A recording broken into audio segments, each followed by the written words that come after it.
Hello friends and again welcome to my new mini blog. আজকে হচ্ছে 5ই October, বিজয় দশমী গেছে 3 October. 4 অক্টোবরে আমাদের বাইরে রিজার্ভেশন করা ছিল, ঘুরতে যাওয়ার একটা প্ল্যান ছিল। যেরকম আমি আগের ভিডিওতে আমার বললাম, প্ল্যানটা ক্যান্সেল করতে হলো। বাবাকে ছুটির মাঝে চলে যেতে হবে বাবার ডিউটিতে, যেহেতু বাবা কিছুদিনের মধ্যে ট্রেনিংয়ের জন্য যাবে। এই নিয়ে আমাদের দুবার করে প্ল্যান ক্যান্সেল হয়েছে একটা বছরে। আমরা যেতাম মানালি ঘুরতে, সে তখনই পেহেলগামে অ্যাটাকটা হলো, সে তখন সবাই ছুটি বন্ধ করে দিয়েছিল, তাই সে তখন প্ল্যানটা ক্যান্সেল করে দিতে হয়েছে। আর এখন আমরা যেতাম, কিন্তু এখন বাবার ছুটির মাঝেই বাবার ট্রেনিংয়ের নাম চলে এসেছে, ট্রেনিংয়ের জন্য বাবাকে চলে যেতে হবে ছুটির মাঝেই, মানে হাফ ছুটি কেটে পড়ি। আমরা এবারে যাচ্ছিলাম মেঘালয় ঘুরতে, আর আসামও যেতাম।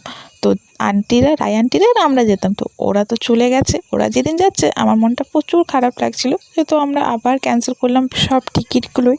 কিন্তু বলে না, যা হয় ভালোর জন্যেই হয়। তো মন খারাপ করে ঠিক বসেছিলাম।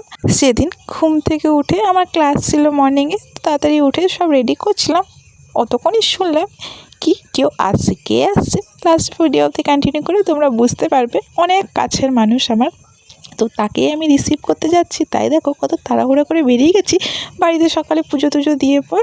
আর অতক্ষণ আমরা দেখি বাস চলে এসেছে। এটা হচ্ছে আমাদের ক্যাম্পাসের সিআরপিএফের বাস, যেটা স্টেশন যায় দুবেলা করে। তো ওরা সেই বাসে করে এসেছিলো, দেখো তাই ওদেরকে রিসিভ করতে চলে গেছিলাম আমাদের এখানে বাস স্ট্যান্ডে। তো যেটা বললাম, যা হয় ভালোর জন্যই হয়। যদি আমরা চলে যেতাম তাহলে ওদের সাথে আর দেখা করা হতো না। ওরা এখন থাকে দিল্লিতে, আর প্রায় 3 বছর হয়ে গেছে ওরা দিল্লি শিফট হয়েছে। তার আগে ওরা দুর্গাপুরে ছিল। আর ওই দেখো ব্ল্যাক ড্রেস পরে, ওটা হচ্ছে দিশা, আর এটা হচ্ছে মিন্টু। দিশা যখন 6 মাসের ছিল, সেই তখন দুর্গাপুরে এসেছিল, সেই তখন থেকে আমাদের চেনা জানা বন্ধুত্ব।